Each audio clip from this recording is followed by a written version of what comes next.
Greetings, YouTubians, and welcome back to Wayne Sharp World, where today I have a very interesting piece from Artisan Cutlery to take a look at, and it is brought to you by White Mountain Knives. Check them out for all of your knife and EDC needs, and be sure to use that code right there, WSW10, for 10% off any purchase you make at White Mountain Knives. Now, what knife do we have here? That is none other than the Artisan Cutlery Ahab. Now, before I go any further into this review, I'd like to thank you guys for tuning in today. If you like what you see, please do me a huge favor, hit that subscribe button, follow along, and I will continue to bring you the content. Now, let's take a look at some overall specs on this knife right here.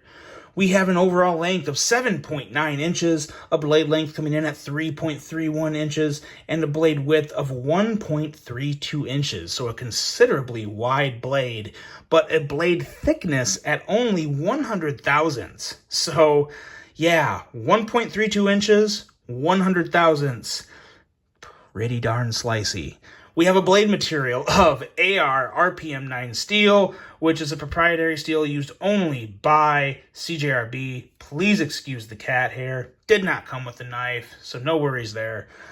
We have a harpoon style blade shape, a full, beautiful flat grind, a handle length coming in at 4.61 inches, and a handle thickness at 450 thousandths. Handle width on this guy is 1.17 inches, and handle material of G10 with a liner lock locking mechanism with a pretty darn perfect lockup indeed. And we have a user of a right hand only tip up carry designed by Nick Rogers, and I believe this is the first Nick Rogers design we have had on the channel, and I'm very confident in believing that because this is a very unique design altogether. What is that there? There we go. Oh, just noticed that little spot. It could just be an oil stain or something. Nonetheless, we have a price coming in at $70, but of course, when you use that code right up there, you will save another $7, and it will be only $63. So it's $63, pretty darn good deal. Really, more than anything, just a really unique design. Really impressed. Really, just to be honest, this knife is as much of a user as it truly is. It's really just a looker too. I mean, it looks great. It looks different. I don't have any knife that is even remotely close to this design, and I really do enjoy that aspect about it right off the bat. Now, let's take a look at some size comparisons here to see how it stacks up with some other knives. Because, yeah, relatively big knife. Let's take a look at the Paramilitary 2, and as you can see, pretty darn close to the Paramilitary 2. We'll also throw the Benchmade 940 out here, which is another one. You know, Benchmade, that is just that is still a flagship model for Benchmade, in my opinion. Just a great knife. Like to see it a little thinner, but nonetheless, as you can see, in terms of length, very similar, all three of these. So, nice comparison there. And, yeah, I think that'll do it for, well, let's put a couple smaller knives, just for the hell of it, just for shits and giggles today. I haven't said shits and giggles in quite a long time, so there we go. Crossing a lot of things off the list today. There you go. Obviously a little longer than both of those, but hey, that's kind of what we were expecting after we saw it with two big knives, right? Yeah. Okay, now let's talk about this guy. The blade. One of Artisan Cutlery's most impressive blades I think they've ever come out with in terms of just thinness, sliciness. Again, sliciness. That's the key to this knife. Now, it doesn't come down to a razor's edge, but it's still around 19 to 20 thousandths, and when you combine that with the width and definitely considerably thinner than normal blade stock, that's a nice recipe for some pretty good slicing geometry, and that is what you get here, and it is a great knife as a slicer.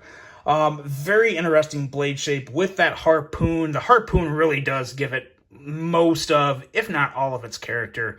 It grabs your eyes from the very get-go, and it still works pretty well with the rest of the knife. It does kind of remind me of, like, I think maybe a shark. Kind of reminds me of a shark, I think, for some reason. But just a really, really good, attractive, good-looking blade. And some really unique thumb studs that I wasn't sure about them when I first got them. I thought they were going to be a little abrasive. No, they work really well. No issue with them. They're easy to use on the middle finger flick, and they do a really good job of just being able to giving your thumb traction, whether you're on the outside, or whether you're flicking it out, or whether you're flicking it up, even though I completely botched it there. But it just gives you a really good amount of grip when you go to push in on these thumb studs, and I enjoy that a whole lot. So very surprised with the thumb studs. Some people may not like them, but in terms of functionality, they're good to go. Going into the handle and ergos, this is where this knife really excels. It has a nice slicey blade, but what it also has is just smoothness all over it.